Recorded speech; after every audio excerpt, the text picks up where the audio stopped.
el Espíritu Santo, que es la promesa que Dios ha hecho en Jesús a su pueblo,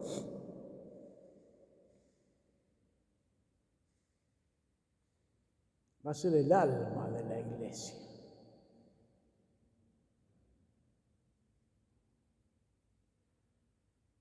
Y esto en el sentido que tiene esta palabra, porque va a ser el que va a dar ánimo, el Señor y dador de vida. Aquel que viene a hacer nuevas todas las cosas.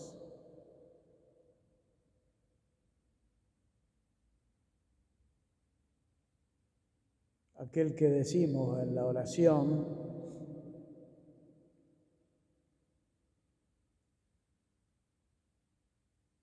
renovarás la faz de la tierra. Es decir, este tiempo nos aproximamos a Pentecostés, que es el momento clave de la historia. Es cuando Dios irrumpe ya no en Jesús solamente, sino en todos los discípulos y los transforma y hace de ellos, de personas muy simples, en apóstoles, en misioneros, que van a todas las naciones anunciando lo que el mismo Jesús nos enseñó.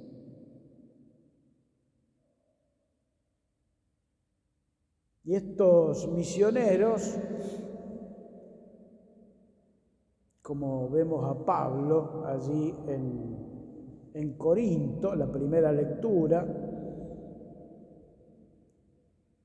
no es que simplemente van y anuncian el Evangelio y la gente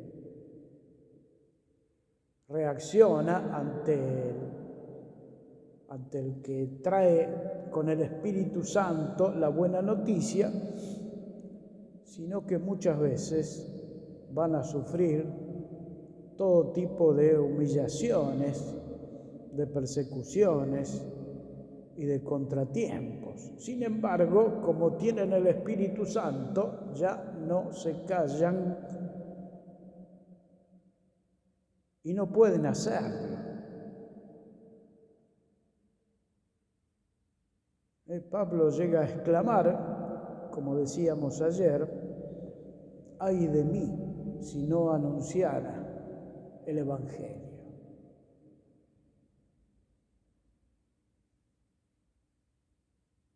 Como el mismo profeta Isaías, como que hay algo que le quema dentro.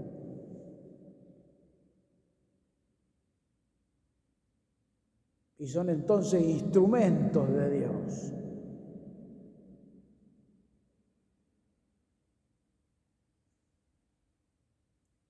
Y llevan la buena noticia a todas las naciones. Como les decía, allí en Corinto, ayer veíamos cómo el Señor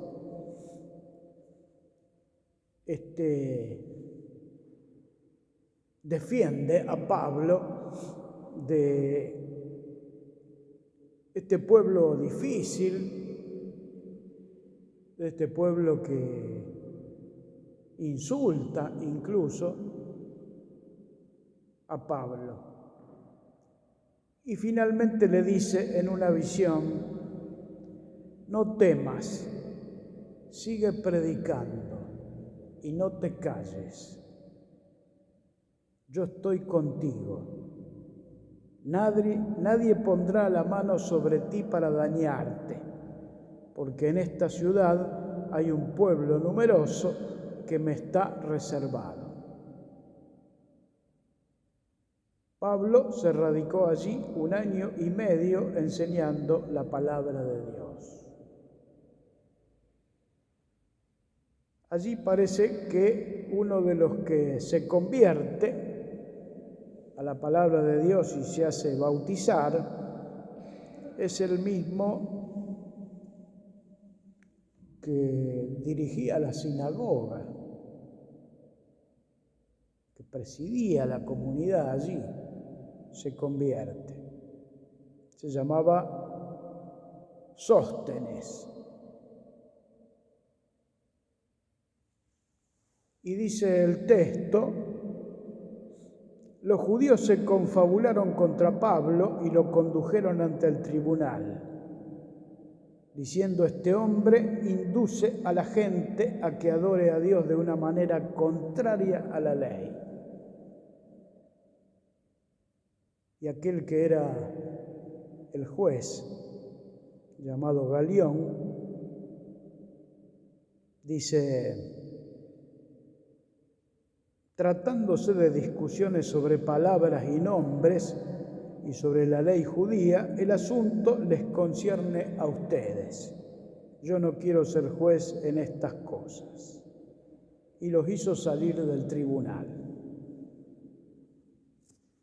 Sin embargo, dice, entonces todos se apoderaron de Sóstenes, que era justamente uno que se había convertido allí de Corinto, el jefe de la sinagoga, y lo golpearon ante el tribunal. Pero a Galión todo esto lo tuvo sin cuidado. Es parte de las peripecias que los hombres de Dios padecen en la misión y que, sin embargo, no se callan.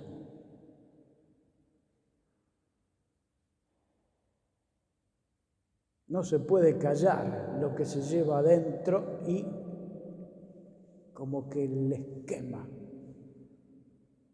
Por eso cantan, por eso anuncian, por eso predican.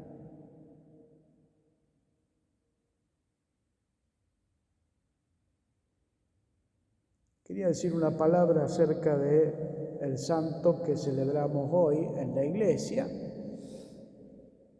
un papa que se llamó Celestino V. Vamos a leer algo de su vida.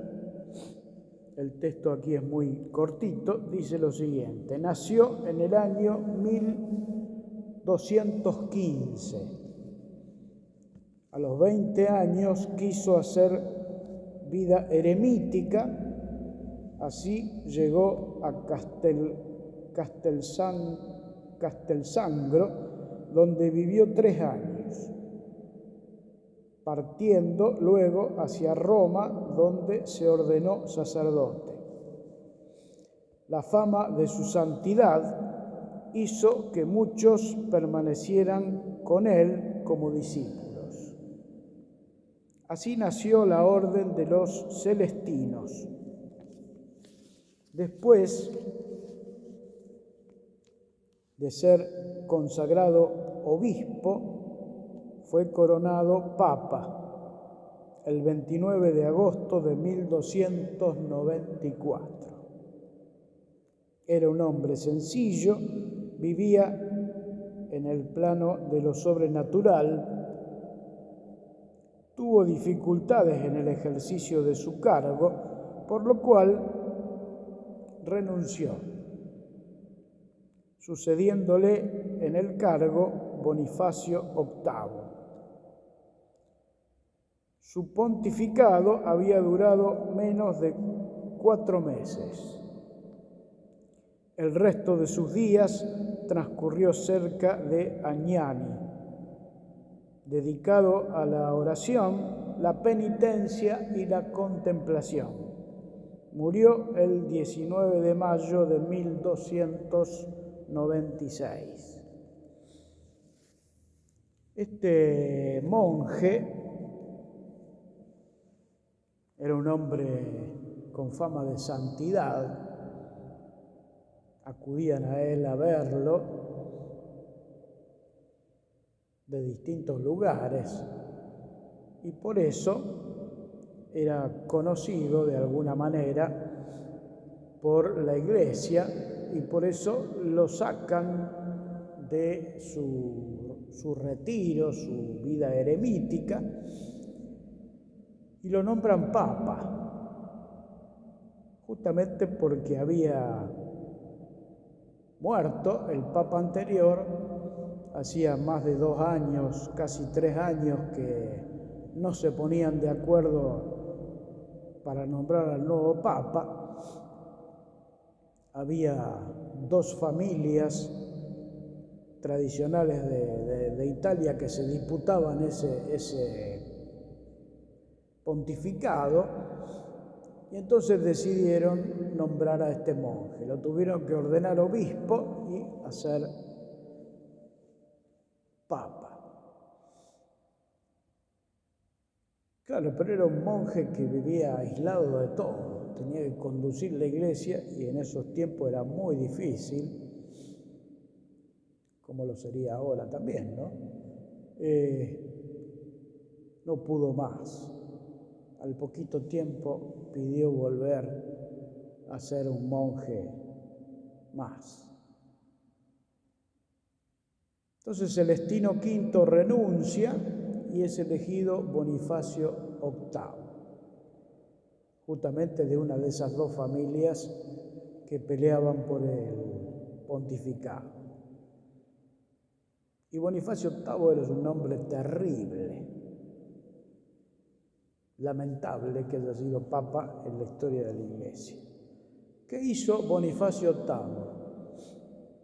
Lo agarró a Celestino V y lo metió preso. No va a ser cosa, dice, que quiera ser reconocido de nuevo papa, y entonces lo puso en la cárcel. Allí prácticamente le hizo hacer una vida terrible porque no le pasaba alimentos y porque había castigos y había todo tipo de vejámenes hacia Celestino V. Por eso, por su fama de santidad anterior y por todo lo que tuvo que pasar, la Iglesia lo canonizó. Por eso hoy lo celebramos en la Iglesia. Hombre lleno del Espíritu. Y estos hombres llenos del Espíritu son así, hombres consagrados totalmente. Dice el Evangelio: ustedes van a pasar cosas difíciles en este mundo porque este mundo está en otra cosa. Está como reinando el enemigo. Como yo digo muchas veces, parece como que vamos perdiendo el partido, 10-0. El mundo va para otro lado. Por eso a veces nosotros estamos entristecidos, o bajoneados, o no sé, la fe decae. Mucha gente se va retirando por allí, justamente desanimados por todo lo que está pasando. Ustedes estarán tristes, pero esa tristeza se convertirá en gozo. Como la mujer cuando va a dar a luz. Siente angustia porque le llegó la hora, pero cuando nace el niño se olvida de su dolor por la alegría que siente. Y dice algo que a mí me parece muy importante y que, como podríamos resumir el tema, dice: aquel día ya no me harán más preguntas. No necesitaremos preguntar nada, ya está todo claro. El Espíritu Santo está en plenitud en nosotros. Dios se ha adueñado de nuestra vida y nos ha santificado. Por eso el Salmo es para leerlo como al final de los tiempos. Salmo dice: el Señor es el Rey de toda la tierra. Hoy vemos que muchos lo niegan y muchos trabajan en contra, pero Él es el Rey de toda la tierra. Por eso aplaudan todos los pueblos, aclamen al Señor con gritos de alegría, porque el Señor el Altísimo es temible, es el soberano de toda la tierra. El Señor asciende entre aclamaciones, asciende al sonido de trompetas. Por eso canten a nuestro Dios, canten a nuestro Rey.